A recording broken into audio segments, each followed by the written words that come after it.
Eu sou o Judeu Ateu Eu sou estranho. e esse é o Mangá ao Quadrado.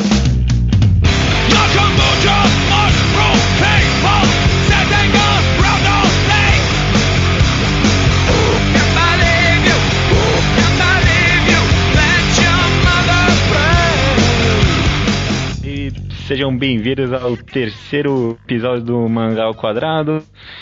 E essa semana a gente quer conversar um pouco, quer discutir sobre um tema que talvez seja controverso, talvez não, mas o tema seria se mangá é arte, né? Mangá é arte, essa é a pergunta da semana. E eu pelo menos queria começar perguntando o que não é arte, né? Há um conceito de que mangá é arte, né? Acho que, principalmente o termo arte ser algo tão amplo, né?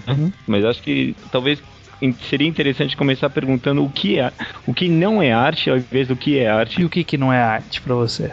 Acho que não tem nada que não é arte. Aí que está a questão. Uma pedra, por exemplo, você consideraria uma pedra arte? Particularmente não.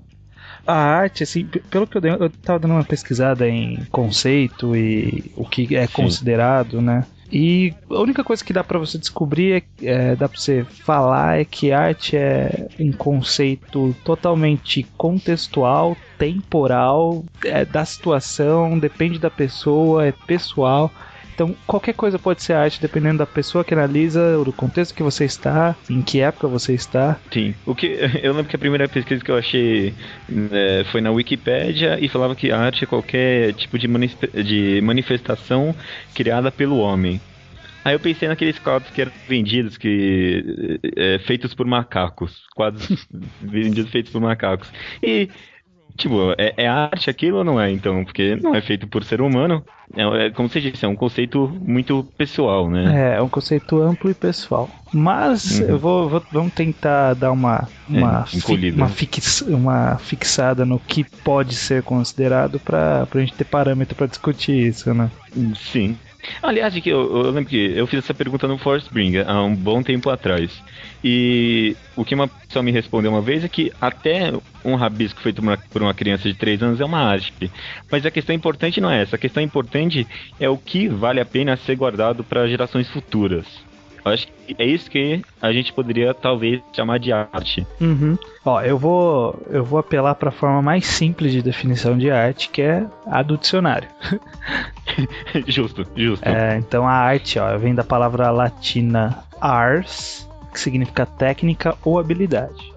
E aí o Hawais me disse o seguinte: arte, produção consciente de obras, formas ou objetos voltada para a concretização de um ideal de beleza e harmonia ou para a expressão da subjetividade humana. Confuso pra caralho, né? Já. Só essa definição já é, de novo, ampla e pessoal.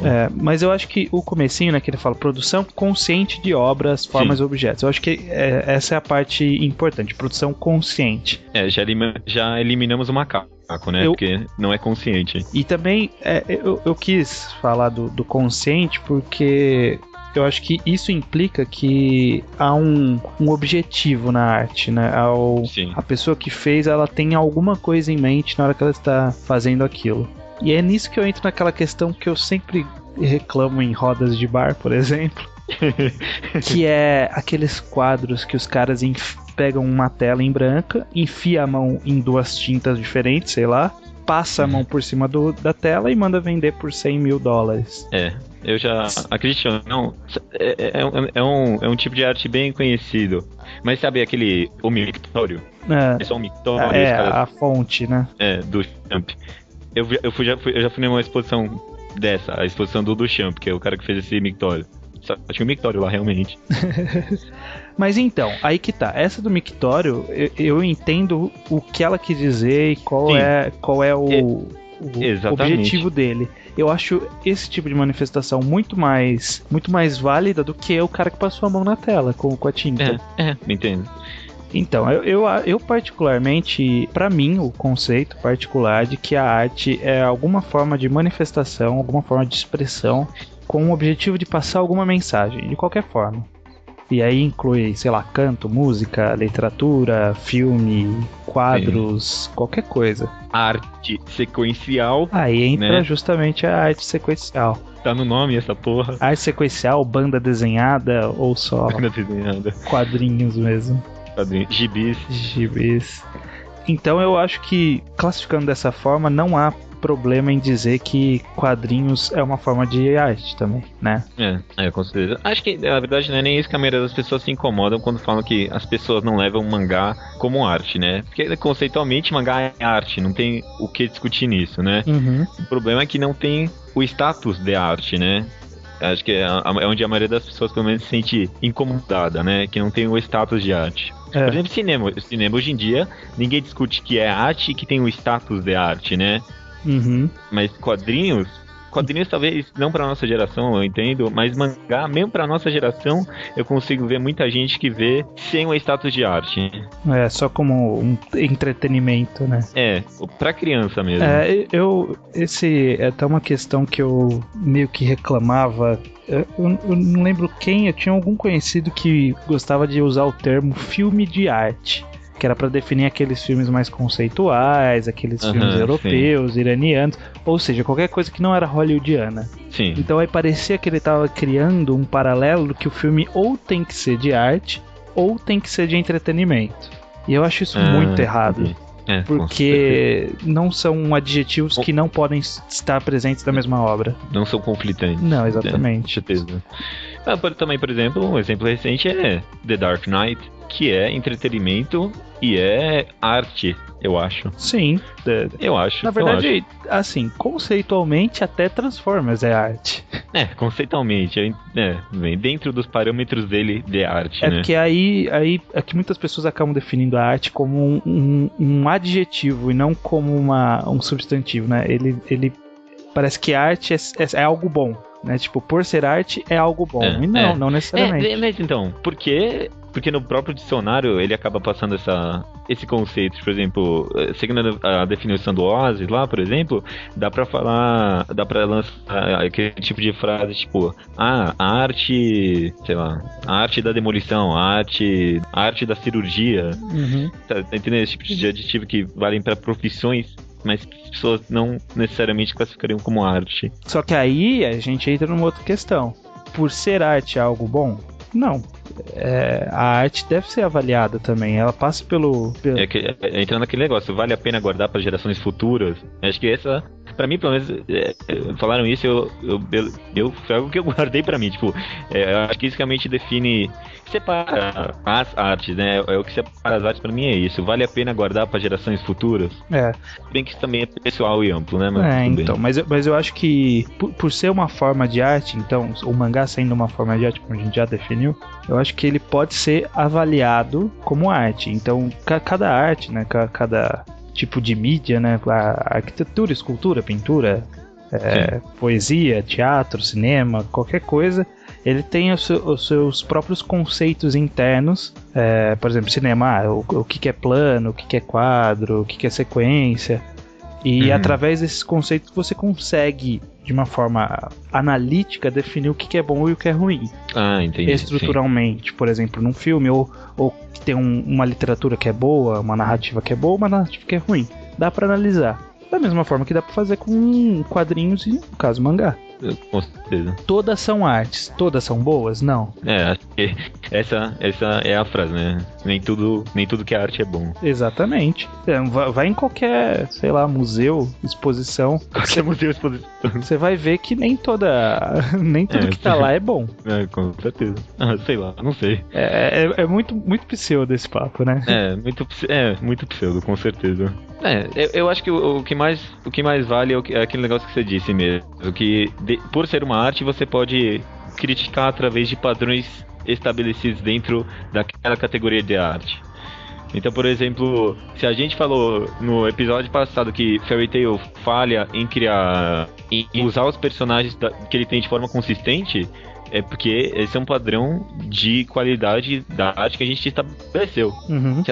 Eu só acho que foi a coisa mais válida que a gente disse até agora. Então, eu acho que é isso mesmo. E aí, o que eu gosto bastante, aí já entrando no defendendo um pouco o mangá e o quadrinho como forma de arte, é que justamente ele tem sua característica própria, mas que ainda assim a gente consegue utilizar-se de conceitos de outros tipos de arte para poder analisar ele. Consegue, por exemplo, analisar a parte que é visual da obra com as mesmas técnicas, com os mesmos conhecimentos que a gente analisa no cinema, por exemplo. Ou uma pintura, por exemplo. Sim. Assim como a gente pode analisar também a parte do roteiro, a parte escrita, a parte dos diálogos, com os mesmos conceitos que a gente tem da literatura. Eu nunca parei pra pensar nesse sentido. Que os quadrinhos, né, os mangás, são uma forma de arte que pega conceitos de muitas artes, né? Sim, exatamente. É uma junção muito... toma aí. Nunca parei pra pensar nisso. Não, é muito interessante, cara, porque, poxa, pega coisa de pintura. Por exemplo, se você pegasse... Eu pensei muito em Cocô no Hito quando eu fiz essa pesquisa. Eu pensava, se você pegasse um quadro de Cocô no Hito, uma página dupla, colocasse numa parede e não falasse pra ninguém que é feito de mangá, muita gente podia olhar pra aquilo e falar, é uma pintura. E porque parece pintura mesmo. Sim. E, sei lá, isso é muito incrível. E aí, por causa dos mangás, eu acho que é muito legal. Não digo que é essencial, né? Porque eu não vou ditar como as pessoas devem fazer ou não suas vidas. Sim. Mas eu acho que é muito interessante ir atrás. Se te interessa mesmo o mangá, você gosta de ir atrás de obras, que nem eu, que nem você, judeu, que nem algumas pessoas que estão vindo, imagino que sejam assim. Ir atrás de alguns conceitos de cinema, ir atrás de alguns conceitos de literatura, ler livro, ver filme, sabe? Aumentar um pouco sua gama de conhecimento, que isso torna a experiência de leitura de mangá uma coisa muito mais rica. Com certeza. Não, eu concordo totalmente. Exatamente pelo quadrinho ser uma forma que é um mix de todas as outras, né? Se você procurar entender mais do resto, você vai entender mais do que você gosta. Mas eu ainda acho que vai... Pior do que isso, acho que as próprias pessoas que leem o mangá não entendem o mangá.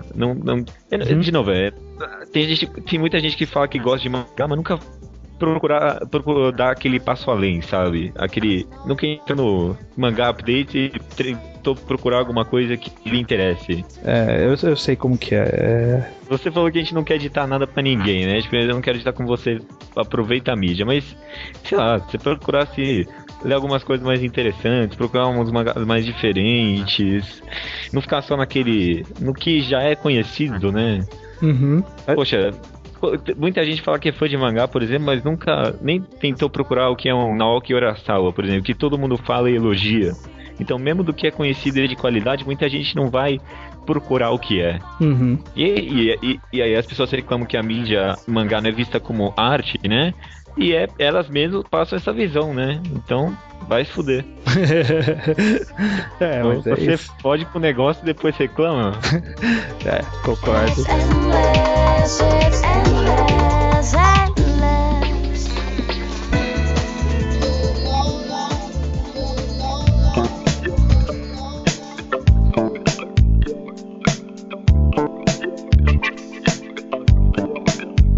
Vamos lá então, pra leitura de e-mails dessa vez. Um deles não dá pra comentar porque ele é sugestão de pauta, né? Sugestão a gente guarda. Não, eu quero falar, os caras sugeriu pra gente falar sobre o mercado brasileiro de mangás, né? Obviamente a gente vai falar disso aí um dia, mas você falou que um dia a gente vai falar disso aí, mas eu nunca me sinto muito confortável pra falar sobre isso, pra falar a verdade. Por quê? Porque, é um negócio que a gente não tem informação nenhuma. Toda a informação que a gente tem é sempre super ambígua. A gente nunca tem informação direta das editoras que publicam. A gente não tem números de venda de mangá nenhum. A gente fica muito naquele... tal pessoa conhece tal pessoa, então deve ser verdade. Tá, eu entendi o que você quis dizer. A gente fica muito pensando... Eu mesmo direto falo, poxa, podia ter mais mangá alternativo aqui, lançando para criar um mercado melhor. Aí eu não sei nem se o One Piece tá vendendo bem, por exemplo. Eu não sei nada. Eu não sei, as discussões sobre o mercado brasileiro de mangá são sempre super... subjetivas, sabe? Nunca ninguém sabe nada. Qual que é o nome do cara mesmo? João Paulo Soares. O que eu acredito que ele sugeriu, pelo menos é o que eu entendi, talvez discutir que a gente falasse mal da JBC. Exatamente, que a gente falasse mal das editoras brasileiras. Não, mas não só isso, eu acho que ele talvez queria falar sobre escolha de título, qualidade de publicação, esse tipo de coisa. Eu acho que muita coisa é por achismo que a gente vai ter que falar quando a gente for fazer um programa sobre isso. Sim. Porque é justamente, queria que lançasse aqui mais sem nem. Mas a gente não sabe se quando lançou-se sem nens no passado, se eles foram bem recebidos ou não. Sabe? Aí a gente vai estar falando de algo que a gente não tem mesma informação. É foda. A gente vai analisar melhor como estruturar a discussão desse tema, mas a gente pretende fazer um dia. Um dia vai fazer, com certeza. Inclusive eu já vou comentar aqui primeiro que muita gente falou que muita gente não, né? 2 ou 3 pessoas falaram que a gente devia ter, em vez de ter falado de Fairy Tail, ter comentado o capítulo de Bleach pra aproveitar que a gente já tá falando de Bleach. Eu sinceramente não pensei nisso, eu juro que não. Eu também não, mas eu pensei numa justificativa que seria plausível pra gente não ter falado. Se a gente falasse... tudo bem, você surgiu. O que eu nem sei qual que é eu nem lembro qual foi o capítulo de Bleach. Eu. Mas se o capítulo fosse bom, a gente seria contraditório nos nossos argumentos no começo do podcast. E se fosse ruim, diriam que era por causa do hate do começo do podcast. Então a gente ficou e seria repetitivo também, então tá ótimo, é isso aí. Tá justificado. A gente não falou de Bleach por causa disso, exatamente, muito bem. Então, e aí quem comentou foi o Saka, que comentou no outro podcast, um amigo meu. Que comentou no primeiro e comentou nesse também, que ele, falando sobre Toriko, né, que a gente comentou sobre Toriko e Bleach, que Toriko gira em torno do tema de comida sempre, né, que isso é uma coisa diferente de outras obras, como, sei lá, One Piece, ele comentou, e eu penso também em Naruto, que nem sempre tudo gira em torno de piratas e ninjas, por exemplo. Que no caso de Naruto, sei lá, por exemplo, teve um negócio da ponte lá que não tinha nada a ver com ninja. Logo no comecinho, One Piece teve, sei lá, zumbis. Acaba afastando, enquanto Toriko sempre tá ali em volta, né? Tudo envolve comida. Aí teve o Marcos Vinícius comentou também lá no Mangatologia, falando que ele tinha, assim, ele falou: achei desnecessário o autor colocar as bestas destruindo lugares como a pirâmide gourmet. Pô, não precisava disso. Mano, ele explicou isso. Foi justamente o contrário, né? Foi muito necessário. Teve esse papel de expandir e de nos dar qual é a proporção que o mundo tá tomando, sabe? Que os personagens estão tomando. É que nem falar que naquele capítulo que o Toriko foi pro mundo gourmet, ele morreu em 3 segundos, né? Lembra? É que nem falar, porra, meu, não precisava matar ele em 3 segundos. Meu, claro que precisava. É tipo pra dar um impacto de quão não preparado ele estava. Exatamente. Comentário rápido, teve o Taka do Vida de Colecionador, também comentou lá no Mangatologia, uma frase que eu achei ótima, que sobre Toriko versus Bleach, acho que Bleach perdeu pra ele mesmo. Foi meio isso mesmo, Bleach caiu e aí quem tava lá pra ocupar o espaço era Toriko. Não foi meio bateu ninguém. Não foi o Toriko que derrotou o Bleach, Bleach perdeu pra si mesmo e alguém ocupou o lugar dele. Não é Bakuman aqui pros caras ficarem brigando, não. Perdeu lugar. Foi pra Portugal, perdeu lugar, meu amigo. Nos e-mails, né? Voltando nos e-mails, o Henrique Jax mandou de novo outro e-mail. E nesse ele também foi meio longo, que não dá pra ler tudo. E nele tem uma frase que eu vi que ele comentou, que ele falou assim, que ele acha que Bleach funciona muito melhor no volume fechado que nos capítulos semanais. E eu sou meio assim, porque quando eu tô parado nas compras de Bleach há algum tempo, mas quando eu comprava Bleach, quando chegava aqui, ou quando eu comprava fora e chegava em casa, Bleach, o volume de Bleach dá pra você ler em uma cagada. E teve... É assim... E teve muitos volumes que, tipo, eu termino de ler, eu falo, mas que porra aconteceu? Não aconteceu nada.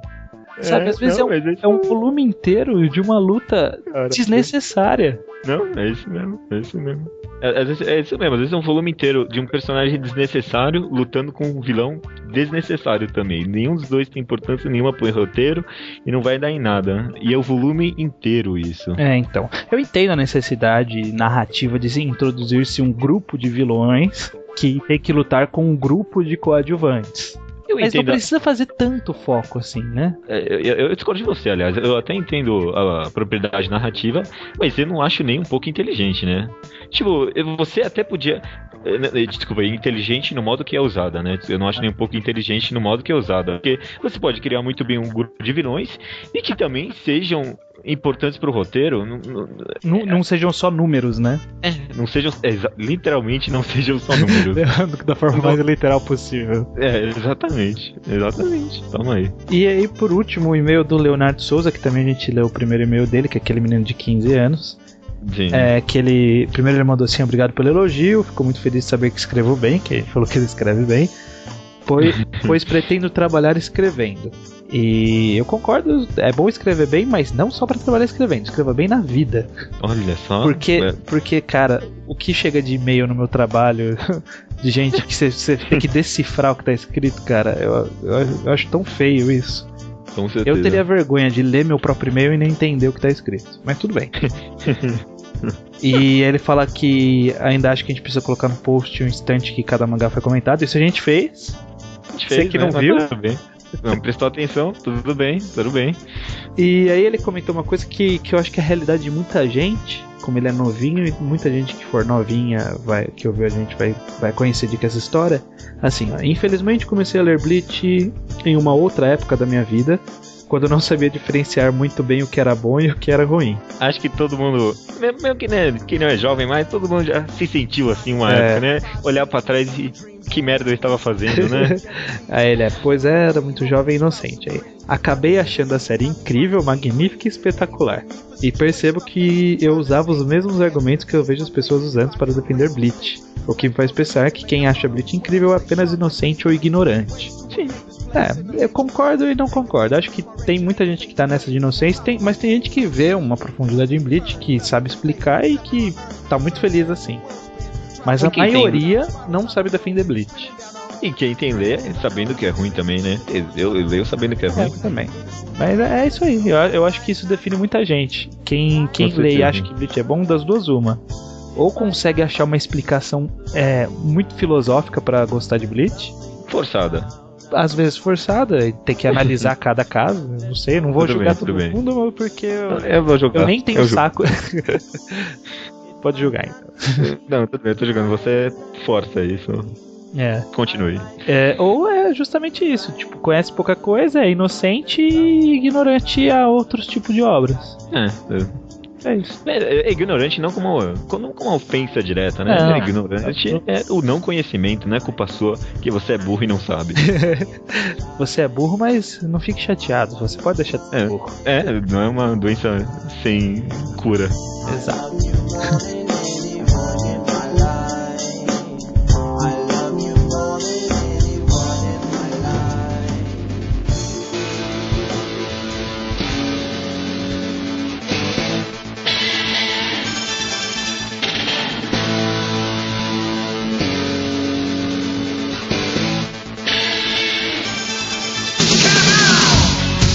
Naruto, capítulo 595, de nome... Fissura.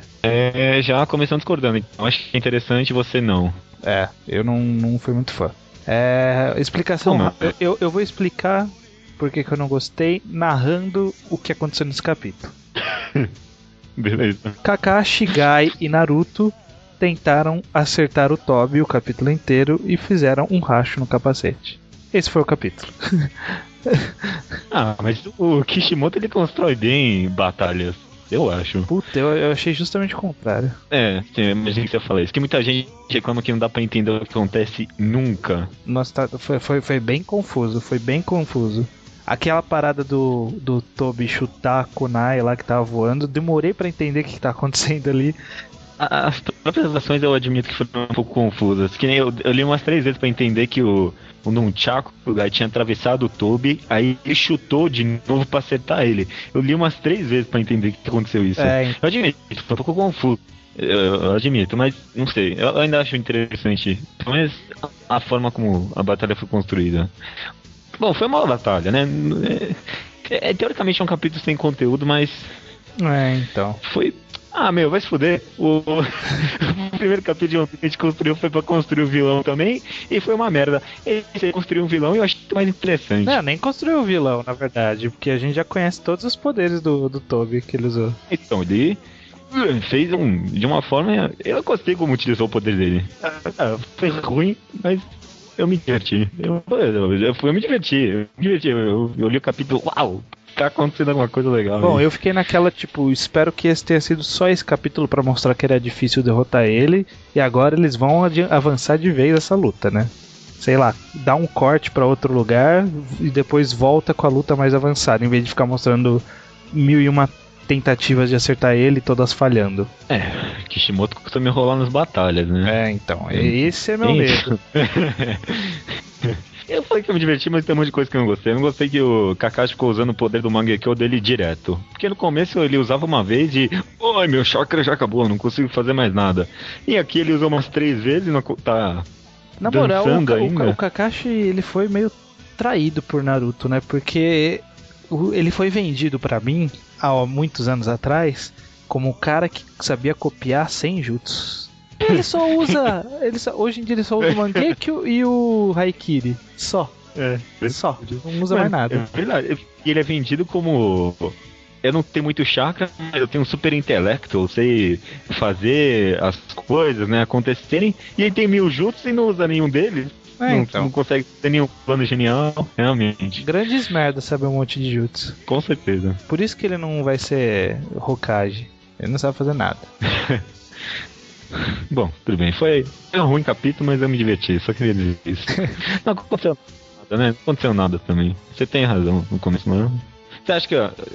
só não sei se é off isso ou não, mas... Eu não acho que... Eu até reclamo bastante, mas como a arte de Naruto piorou, hein? Tá meio sem detalhe, parece, né? Ele não coloca alguma forma de a gente identificar o que está mais à frente e o que está mais atrás. Porque nada tem Ashura, nem nada. Então parece que tá tudo uma em cima da outra, assim, uma coisa colada na outra. Desde aquela vez que ele desenhou tudo rascunhado na luta do Pen, daí tinha umas páginas lá que parece que era tudo rascunhado, desde lá ele pirou muito. A batalha dos Sasuke contra Itachi achei muito bem desenhada. E isso aí foi porcão. Esses últimos da guerra, aliás, tá tudo muito porcão.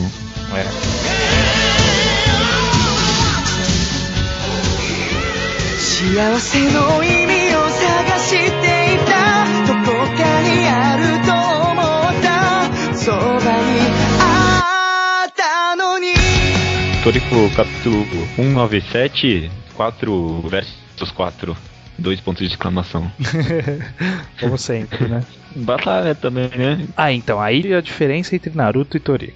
Nesse capítulo, embora tenha sido só uma batalha, a gente teve várias paradas. Embora eu tenha achado algumas inúteis, mas basicamente, resumindo o capítulo, Toriko e Terry estão enfrentando um monstro deles. Aí mostra rapidamente que o Komatsu e a Arin estão por perto lá, só de olho na luta. Por perto, 5 km, né? Mas o tamanho do bicho é perto. Sim. E a Arin entregou pro Toriko um medidor. Entregou pra todos eles, né? Um medidor do poder de batalha do bicho, pra poder identificar qual que é o nível lá de captura. E aí basicamente foi a luta entre os monstros e o Toriko. O monstro e o Toriko. Sim, agora que eu lembrei que eu queria comentar isso. Que eu achei que perdeu o resto do capítulo eu achei muito bom. Muito bem sincronizado tudo.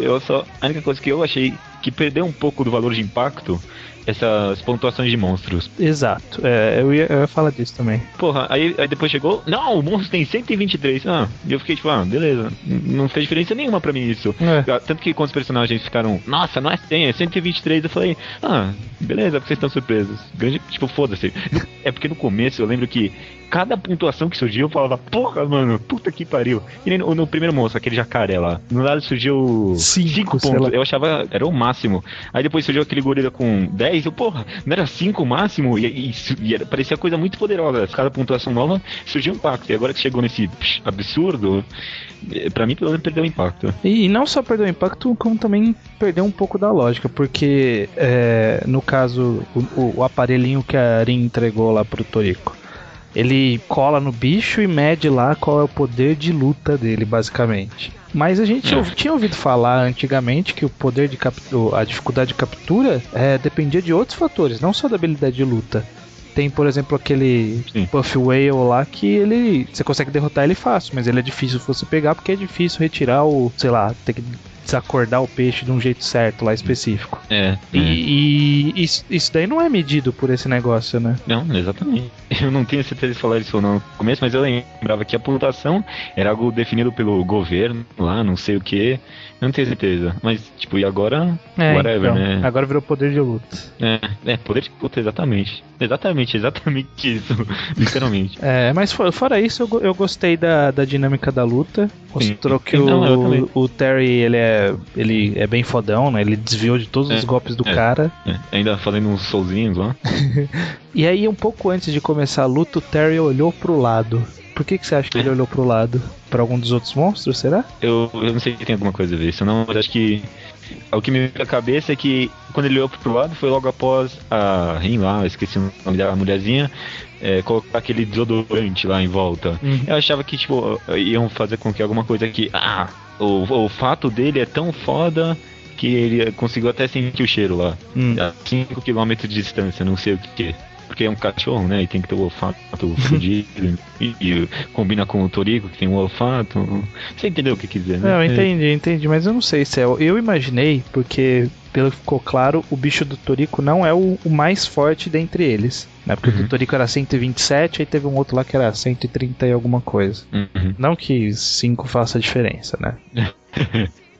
Mas aí eu imaginei que deve ter algum bicho que chamou muita atenção dele. Ou algum dos outros caras que estão lutando, tipo, tem um poder de luta mó forte, sei lá. E aí chamou atenção. Não sei. É um chute aqui. Agora o que eu lembrei, que eu achei interessante no capítulo, exatamente você falou do monstro do Toriko não ter sido mais forte. Tipo, o mangá inteiro sempre, apesar do protagonismo e tal, né, sempre criou essa ideia de que o Toriko não é necessariamente o mais forte dos 4, né? Tipo, todo mundo tava lá meio que equilibrado. E ele não ter ganho o monstro mais forte, achei bastante interessante. Porque sempre que surgiu o personagem novo, era sempre apresentado como tão forte ou mais que o Toriko, né? E eu espero que o final ter focado no Coco signifique que semana que vem a gente vai ver uma luta do Coco. Do Coco, por favor, né? Porque... Tô esperando, faz tempo, uma nova luta dele. Faz muito tempo. E é engraçado, né? Porque ele continua sendo bem ranqueado, mesmo sem aparecer, né? No popularidade. Eu nem gosto tanto dele, mas... Eu gosto dele. Ele dos 4 é meu preferido. Mas Zebra e Toriko? Porra, ele pra mim é ele, Zebra, Toriko e o Sunny. Ninguém gosta do Sunny, né? Eu também coloco ele por último. Muito mas bichinha. Não, mas acho que pra mim é Toriko, Zebra, Coco e Sunny. Você prefere o Toriko do que o Zebra? É que eu gosto do Toriko, mas é porque eu gosto de poder legal. E o Coco é o cara que tem um poder mais legal deles. Zebra é mó versátil. Então, mas não chega perto a veneno. O cara tem veneno, cara.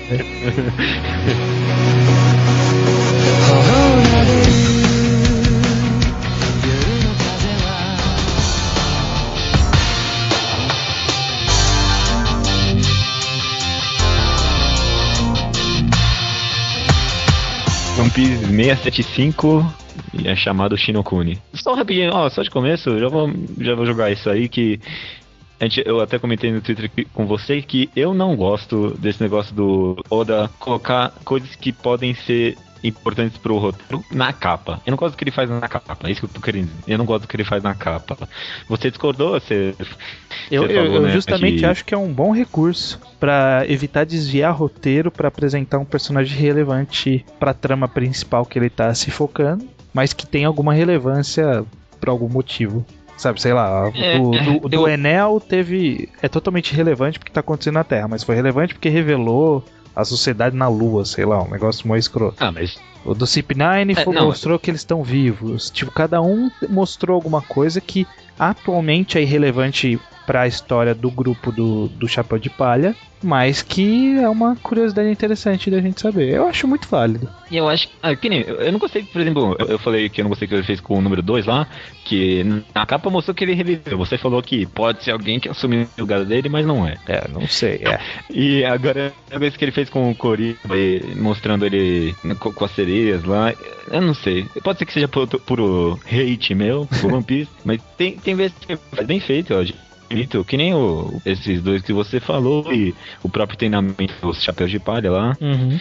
Mas é meio esquisito pra mim ainda. Você me convenceu um pouco, eu admito, mas ainda eu não gosto disso. Abra seu coração pra isso. Não. Mas ó, dessa vez eu vou dar o braço a torcer, que eu já tenho certeza do que você vai falar e eu já vou dar o braço a torcer. Esse capítulo de One Piece foi péssimo. Muito obrigado, mano. Muito chato.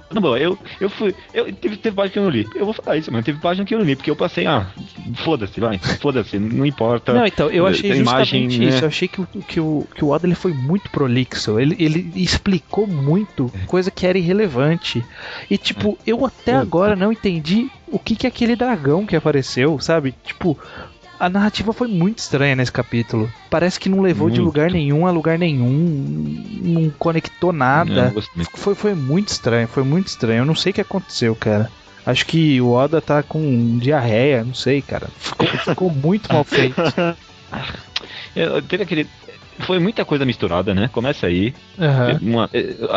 Exatamente você falou. Mostrou o dragão, aí depois mostrava o pessoal assistindo, aí depois voltava pra esse monstro de veneno, aí ia pras crianças de novo, voltava pros Mugiwara. Nossa, e nada se conectava direito. A única explicação importante, não quer dizer que foi boa, foi do porquê o LOL foi facilmente capturado, porque ele deixou o coração dele de refém, num movimento que ou tem que ser justificado depois, ou vai provar que o LOL é um babaca, porque ele trocou o coração dele pela assistente, em vez de trocar pelo do próprio Caesar Claw. Eu também não entendi nada disso. E pra ter uma ideia, a melhor parte do capítulo foi o Vergo falando que, eu tô aqui sentado tomando um chá e uns biscoitos. Mas cadê os biscoitos? Aí a mulher fala, não tem biscoito. Ele, é verdade, não tem biscoito. No comecinho, né? Foi a única parte legal do capítulo. Mas tem que ser justo. Quando é fraco, é fraco. Não tenho nem como tentar defender. Eu não sou aqueles fãs xiitas que não sabem aceitar quando tá ruim. Ué, o grande cliffhanger que eu queria deixar era esse aí do monstro engolir a bala. Mas eu nem sei direito o que significa isso. Significa que virou uma bomba, é isso? Eu também não entendi. Aí que tá, ficou muito mal explicado. Eu não entendi nem o que é a bala. Posso que alguém vai falar, vocês não leram o capítulo e estão criticando. Mano, porque não foi interessante. Foi confuso. Chato. Não, então, foi confuso. Eu li a primeira vez, eu li 2 vezes o capítulo. Eu li pela primeira tradução que saiu, depois eu li pela tradução no Mangá Stream, porque da primeira eu não tinha entendido nada. Falei, vou dar uma segunda chance, né? Vai ver que o problema era a tradução dos caras. Continuei não entendendo nada, e agora pouco antes de gravar eu tava dando uma olhada de novo, não entendi porra nenhuma, e eu não vou ficar quebrando a cabeça pra entender. Eu tô representando o jovem leitor japonês, ele tá pouco se fudendo pra quebrar a cabeça. Não, o cara vai ler de pé na banca, né? E vai passar as páginas também. Então tá aí.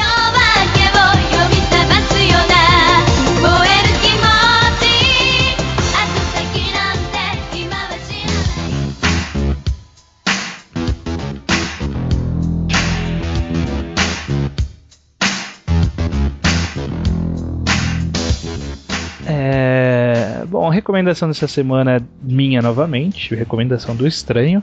Eu falei na minha primeira recomendação lá de Green Blood no primeiro episódio, que eu ia fazer mais de séries novas e coisas do tipo, mas eu acho válido falar um pouco também de séries já completas, podem ser antigas ou novas, que são curtas também. Eu acho que a característica é ser curto, né, principalmente, porque a gente sugerir algo de 40 volumes, a pessoa não vai ter saco de ir atrás. Não, com certeza não. Isso eu já aprendi na minha vida. Então eu escolhi, eu acho que inclusive encaixa legal com o tema dessa semana, que é um mangá que chama No Japão, o nome dele era Yunagi no Machi Sakura no Kuni. Com uma tradução livre minha, seria tipo a cidade da noite calma, país das flores de cerejeira. Em português, saiu pela JBC com o nome de Hiroshima, cidade da calmaria. É um mangá de 1 volume, sim. Foi publicado naquele formato graphic novel da JBC, que é um pouco mais caro, mangá de R$19,90 e tinha 100 e poucas páginas. Muita gente reclamou disso, mas eu já falo disso. A história é dividida em 2 partes, mas que se interligam. A primeira parte conta sobre os impactos da bomba de Hiroshima na vida das pessoas. Na primeira parte, especificamente, conta 10 anos após a queda da bomba, contando a vida de uma garota lá, tentando lidar tanto com a pobreza e a destruição causada pela bomba, como também pelos efeitos da radiação nas pessoas, nela mesma, que acabam causando doenças, esse tipo de coisa. Sim, sim. E aí tem a segunda parte, que é algumas décadas depois, que é de uma herdeira de um sobrevivente da bomba, de 2 sobreviventes da bomba, descobrindo como que a bomba afetou a vida dela, muitos anos depois, sabe? E a mangaka, eu não conheço nenhuma outra obra dela, chama Fumio Kono, nunca ouvi falar nenhuma outra obra dela. Mas nessa obra especificamente, o traço ele é muito simples. Muita gente vai falar, é feio o traço. Não, eu acho que é simples. E não precisa ser muito mais do que isso. Eu acho a obra extremamente válida como leitura. Eu considero ela como um contraponto ao Game Pés Descalços, que também sai aqui no Brasil pela Conrad, que é uma outra ótima obra. Ah, sim, com certeza. Que enquanto o Game mostra da forma mais trágica e triste possível sobre os efeitos da guerra, essa obra, né, o Hiroshima, a Cidade da Calmaria, ele fala de uma forma mais humana, mais próxima do como a vida foi afetada, mas não necessariamente de uma forma física. Cotidiano, assim. Uma vida... são afetadas de forma direta, mas nem sempre uma forma física. Uma forma, no caso, uma forma social, uma forma moral, uma forma traumática, em como a bomba influenciou. Então, tipo, a gente não tem muitas cenas daquela destruição de Hiroshima, aquele terror gráfico para deixar a gente impressionado. Pelo contrário, com a simplicidade do traço, torna tudo muito mais humano, assim, traz mais próximo de como seria a gente vivendo naquela época. Ou vivendo na época da outra menina da segunda parte. E eu acho que, eu sempre falo isso, é muito importante esse tipo de obra que nos lembra de passagens ruins da história da humanidade, que é justamente pra gente não esquecer. Sim. E muita gente fala, a bomba explodiu, matou algumas pessoas, mas beleza, quem sobreviveu gente e tá tudo bem. Mas não, deixou um monte de gente pobre, deixou um monte de gente sem casa, deixou um monte de gente doente. Até hoje em dia aquela área é praticamente inabitável. Exatamente, então... é bom as pessoas lerem e conhecerem esse tipo de história. E aí, cai num ponto que eu vi muita gente reclamando quando saiu o mangá na época, falando, mas R$19,90 por 100 páginas? Pô, mó absurdo, não vou pagar, não tenho dinheiro pra pagar isso não. Olha, particularmente, essas 100 páginas têm conteúdo muito mais relevante do que 2 volumes de Bleach que você pagaria pelo mesmo preço. Com certeza. Que eu queria sugerir Hiroshima justamente por 2 motivos. Por esse aí que eu expliquei, das pessoas esquecerem e tal, e porque ele tá aqui. Tá nas bancas, não sei se ainda tá nas bancas, não tá mais, mas em livraria tá, e tá acessível. Quem não lê inglês tem aí em português, porque eu vi algumas pessoas comentando que nem sempre conseguem ler inglês e por isso não lê as nossas recomendações. Mas tá aí a sugestão, acho muito válido, cara. Eu conheço esse mangá, né? Ele é altamente elogiado, mas eu nunca li, né? A ignorância da minha parte aqui, mas eu nunca li, mas depois da recomendação até me sinto obrigado também a ler. Eu vou ler com certeza, né? Só uma dúvida, é aquele mangá que a capa parece umas flores, é uma arte meio diferente, não é? Quase uma aquarela. É uma menina andando, segurando os sapatos, andando descalço. Sei. Eu li umas 5 páginas e parei. A simbologia disso é muito... Sério? Por quê? Não lembro. Acho que eu era idiota. Mas por exemplo, essa capa tem uma simbologia muito bonita, que é tipo, a menina é pobre, ela não pode gastar o sapato dela andando, então ela anda descalça carregando o sapato, sabe? Tipo, tem muita coisa ali que você vai ver conhecendo da época e, tipo, não, tem que ler, cara. É um ótimo retrato da época e é uma ótima história. Eu acho excelente, assim, é um dos meus preferidos all time. Então é isso, né? É isso aí, então terminamos mais um episódio. Novamente mandem e-mails pra gente. Queremos ouvir a sua opinião. Mande uma mensagem de texto pra mangaquadrado@gmail.com ou comente nos blogs Mangatologia e Mangás Undergrounds. Aliás, uma pessoa perguntou se a gente só vai ler os e-mails. Lemos os comentários nos blogs também, né? Como hoje, por exemplo, e no último capítulo também lemos. Então, Se você não quer... A gente dá preferência aos e-mails, não vou mentir, porque você teve o trabalho de fazer isso. Mas nós damos valor aos comentários dos blogs também. Isso aí. Até semana que vem? Até a semana que vem. Just to prove the world was here, and here it is, a red balloon. I think of you and let it go.